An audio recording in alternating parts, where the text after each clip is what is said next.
क्या वाकई हजारों साल पहले मंदिर इसी वजह से बनाए गए थे? आखिर मंदिर बनाने की वजह क्या रही होगी? हमें क्यों आवश्यकता पड़ी होगी मंदिरों की?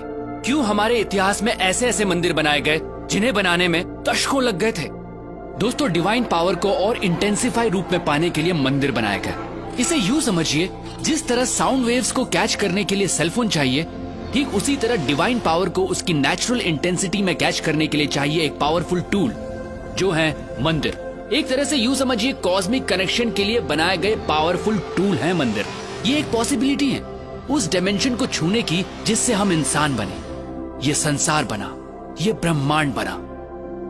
और ब्रह्मांड में दूसरे आयामों से कनेक्शन बैठाने के लिए हमारे पूर्वजों ने न सिर्फ मंदिरों में डिवाइन स्ट्रक्चर स्थापित किए, बल्कि उन्हें कॉन्सिक्रेट यानी प्राण प्रतिष्ठित भी किया। प्राण प्रतिष्ठा मतलब मूर्तियों में जान आ जाना नहीं होता है दोस्तों, ये प्राण एनर्जी की तरह प्रतिष्ठित किए जाते हैं। जी हाँ, मूर्तियों को एनर्जाइज किया जाता है, और जब हम उन मूर्तियों के सामने बैठते हैं तो हमें वो एनर्जी महसूस होती है।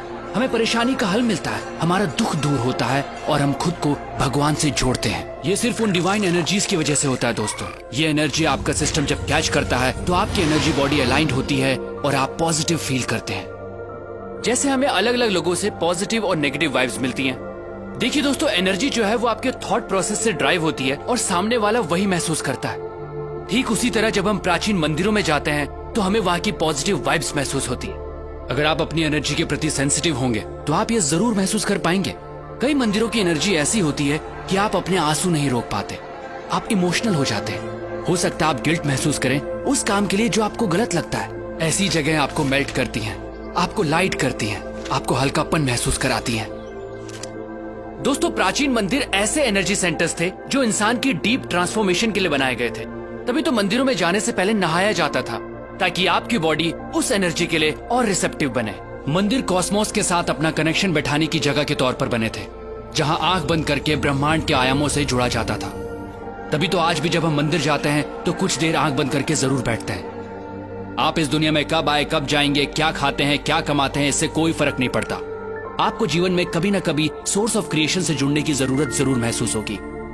आप उस एनर्जी को महसूस करना चाहेंगे जिससे आप बने हैं। मंदिर उस मार्ग का द्वार है। हम ये नहीं कहते कि सिर्फ मंदिर जाकर ही ये संभव है दोस्तों। अगर आपके घर में मंदिर जैसा एनवायरनमेंट है, कॉन्सिक्रेटेड मूर्ति है, तो आप कॉस्मोस के साथ अपने कनेक्शन को और स्ट्रॉन्ग कर सकते हैं। हमें जितना हो सके इस एनर्जी के पास रहना चाहिए, प्राण प्रतिष्ठित स्थानों पर जाना चाहिए। खासकर 14 साल से कम उम्र वाले बच्चे अगर कॉन्सिक्रेटेड स्पेसेस पर रेगुलरली जाते हैं तो उनकी एडोलेसेंस प्रॉब्लम्स बहुत हद तक अपने आप रिजॉल्व हो जाती हैं। दोस्तों, मंदिर या कहिए कॉन्सिक्रेटेड स्पेसेस उस डायमेंशन से जुड़ने का द्वार है जहां से हमारी उत्पत्ति हुई है।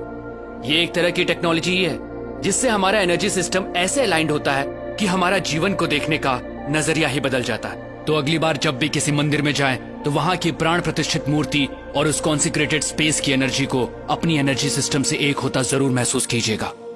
दोस्तों, सनातन धर्म सिर्फ धर्म नहीं है, ये एक सोच है, ये एक साइंस है जिसे हजारों साल पहले इवॉल्व किया गया था, जो इंसान को अपग्रेड करती है और आज भी ये उतनी ही एप्लीकेबल है। दोस्तों, इस मॉडर्न युग में हम बाहरी तौर पर बहुत बदल चुके हैं, लेकिन हमारे अंदर इंसान अब भी वही है और आज भी सनातन प्रैक्टिसेस और साइंस हमें अपग्रेड करने के लिए उतनी ही एप्लीकेबल हैं। सनातन सोच के माध्यम से मैं ऐसी ही चीजें, ऐसी ही साइंस आप तक पहुंचाता रहूंगा। दोस्तों, अगर आपके दिमाग में भी ऐसी कुछ प्रैक्टिसेस हैं, साइंस हैं, तो आप मुझसे जरूर शेयर कीजिएगा, क्योंकि हमें लगता है इस वक्त वर्तमान में सनातन सोच की आवश्यकता है, क्योंकि यही हमारा भूत है और यही हमारा भविष्य। प्रणाम।